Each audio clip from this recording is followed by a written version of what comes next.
Cette vidéo concerne liste de chroniques en bande dessinée. Si vous avez trouvé cette vidéo utile, veuillez aimer et vous abonner. Cette liste des uchronies en bande dessinée regroupe des séries et albums de bande dessinée explorant le thème de l'uchronie.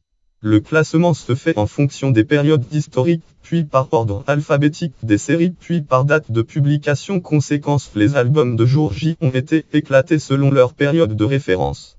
Pour cette série spécifiquement, nous avons privilégié le classement par cycle plutôt qu'ordonnancement strict des parutions.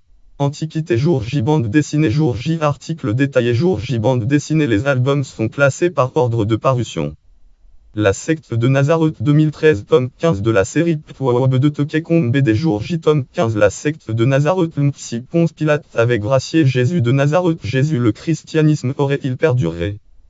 La République des esclaves 2016, tome 23 de la série El Pirate Silicio ne trahissent pas Spartacus et lui permettent de passer avec ses hommes en Sicile, région mal pourvue en soldats et dans laquelle les esclaves espèrent vivre libres.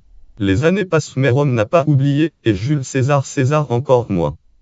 L'Aigle et le Cobra 2017, tome 28 de la série. Bien que cette histoire soit indépendante du volume précédent, elle est en quelque sorte sa continuation puisqu'on y retrouve César aveuglé lors de la campagne contre Spartacus et retiré depuis des affaires politiques. À la demande de son fils adoptif Brutus qui revient afin de négocier un accord avec Marc-Antoine. Celui-ci, fort du soutien des armées de Cléopâtre vient de débarquer en Italie et menace la République. Dans ce maelstrom de conflits d'intérêts, y aurait-il des protagonistes qui joueraient double jeu? Rome Ouest 2019 de Brian Wood et Justin Giapaoli, dessiné par Andrea Muti et édité chez Juglet. Ptouaob de Tokekombe, série 64806 BD. Rome Ouest. Si Rome avait découvert l'Amérique en l'an 323, une flotte empire romaine se perd dans une tempête et se retrouve sur les côtes du Nouveau Monde un millénaire avant Christophe Colomb. Incapables de rentrer chez eux, les soldats établissent une nouvelle colonie Roma-Occident qui modifie radicalement la chronologie de l'Amérique et des événements mondiaux ultérieurs. Époque médiévale et Renaissance 476-1550. Général Leonardo dans cette série Ptouaob chronique 1530 de BD. Général Leonardo au service du Vatican. Ptouaob Planetebcom BD paquet. Général Leonardo au service du Vatican de Eric Svan et Dan Gramberg. De album paru aux éditions paquet. Le Vatican réquisitionne les inventions militaires de Léonard de Vinci vers 1480 et en brigade l'inventeur florentin afin d'utiliser ces machines dans une nouvelle croisade vers la Terre Sainte dans le but de reconquérir Jérusalem. Horatio dans le bas, série de Jérôme Legris, scénario et Nicolas Ciné, dessin paru chez 12 bis. Dans la fourmilière des micro-États italiens de la Renaissance, une république détonne par une approche qui se veut héritée de la morale antique. Pareille insolence est-elle tolérable pour ses voisins? 1.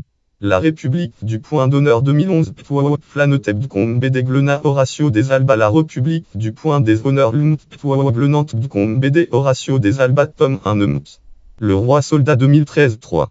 Mémoire Vésuvienne 2016. Ptouaob Planetebcom BD. Horatio des Alba, tome 3 Jour J, bande dessinée jour J. Les albums sont classés en cycle par ordre de parution. Le Lion d'Égypte 2013, tome 12 de la série 1503. Léonard de Vinci est soumis au service des troupes mameluques qui affrontent l'Empire ottoman. Le Vénitien apporte son génie dans l'art de concevoir des armes formidables, et cela commence par la prise de Smyrne qu'on jugeait imprenable. Colomb Pacha 2013, tome 13 de la série Ptouaob chronique 5641 BD. Jour J. Colomb Pacha en 1492, Christophe Colomb découvre bien l'Amérique, mais il le fait pour le compte de Mohammed I, commandeur des croyants. Mais est-il bien le premier Européen à aborder les côtes de ce nouveau continent? L'Empire des Steppes 2015, tome 22 de la série 1240 de Les Mongols prennent Rome et la pillent. Le pape part se réfugier à Avignon, qui anticipe une soixantaine d'années le transfert réel à Avignon. Pareil écart de temps est à signaler. Les autorités ecclésiastiques chargent frère Guillaume de Barville d'aller prêcher l'évangile auprès du Grand Camp. C'est le début d'un long voyage et une périlleuse mission. Support Mudi 2015, tome 24 de la série 8 et fin du volume précédent. Notre-Dame de Londres 2016, tome 25 de la série. Cette année 1220, Amaury de Châtillon est le plus vaillant chevalier du royaume de France et d'Angleterre. Les cérémonies battent leur plein car la cathédrale Notre-Dame de Londres va être bientôt consacrée par le pape lui-même. Mais pour Amaury, qui doit affronter en un duel à mort un autre prestigieux chevalier, le temps est venu de se souvenir de son passé. La Ballade des Pendus 2015, tome 26 de la série La Peste Noire a dévasté l'Europe et particulièrement la France. Un nouveau roi est appelé à monter sur le trône. Il sera désigné après un vote. C'est pour cette raison que l'ambassadeur du roi du Mali débarque à Aigues-Mortes. Bientôt le chemin de cette délégation va croiser le chemin d'une jeune Lorraine qu'on dit Pucelle.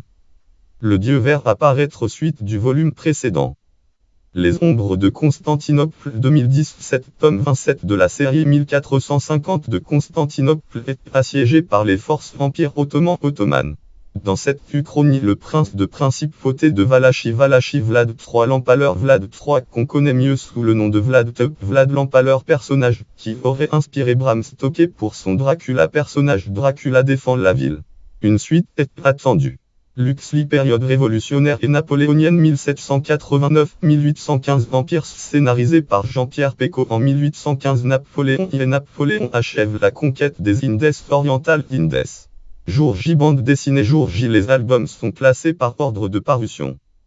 La Nuit des Tuileries 2011, tome 11 de la série Tboodgescombe Chronique 5340 de BD. Jour J, La Nuit des Tuileries. En 1791, Louis XVI est mort en enfuyant en montgolfière. 4 ans plus tard, la guerre civile bat son plein. Danton et Brissot se demandent s'il ne serait pas temps de faire une trêve avec les royalistes. Marie-Antoinette d'Autriche. Marie-Antoinette la régente exilée a un atout avec elle, un brillant général de l'armée d'Italie. Napoléon Washington 2014, tome 17 de la série Fils adoptif de George Washington. Napoléon Washington Bonaparte dirige en 1797 l'armée du Congrès pour libérer le Mexique du joug espagnol. Le siècle de la vapeur 1815-1914 de Greyman Park Azura Osino se réapproprie le déluge biblique, mettant en scène Noé et son arche en transposant les effets de ce déluge dans un S19 alternatif particulièrement gothique. Grande Vie, la Grande Guerre des Mondes sur un scénario de Richard Nolan et des dessins de Zeljko Vladotic. La chose sous les tranchées 2016, de Tokecombe Cerise 53 745 BD. Grande Guerre des Mondes, septembre 1913. Le professeur Challenger, il agit bien du personnage de Arthur Conan Doyle, fait état de son expédition vers l'événement de la Tunguska, où une météorite a dévasté la région. Mais agit-il seulement d'une météorite, ou d'un vaisseau extraterrestre? Et dans ce cas venait-il en ami, ou en ennemi? Boel, qui assiste à la conférence, fait état de sources médiévales, qui attesteraient pareil accident. Juin 1916, la plaine dévastée de bataille de Verdun 1917. Verdun en pleine offensive allemande voit apparaître un curieux engin insensible au obus. De quoi interpeller les deux camps ennemis en tout cas. Haute-Viaus, une saga statue due à Fred Duval, scénario et Thierry Giroux, dessin, édité chez Delcourt, maison d'édition Delcourt. La série se compose actuellement 2017 de 3 cycles. Nous sommes en 1864 et les républicains réfugiés à Guernesey, Haute-Viaus et Combe Haute-Viaus BD veulent à tout prix empêcher le régime de Napoléon III de poursuivre ses aventures militaires et ses avancées scientifiques. Il en va sinon de la survie même de l'idée de république. Zolda 2004, cycle 1, destination Tuluum 2005.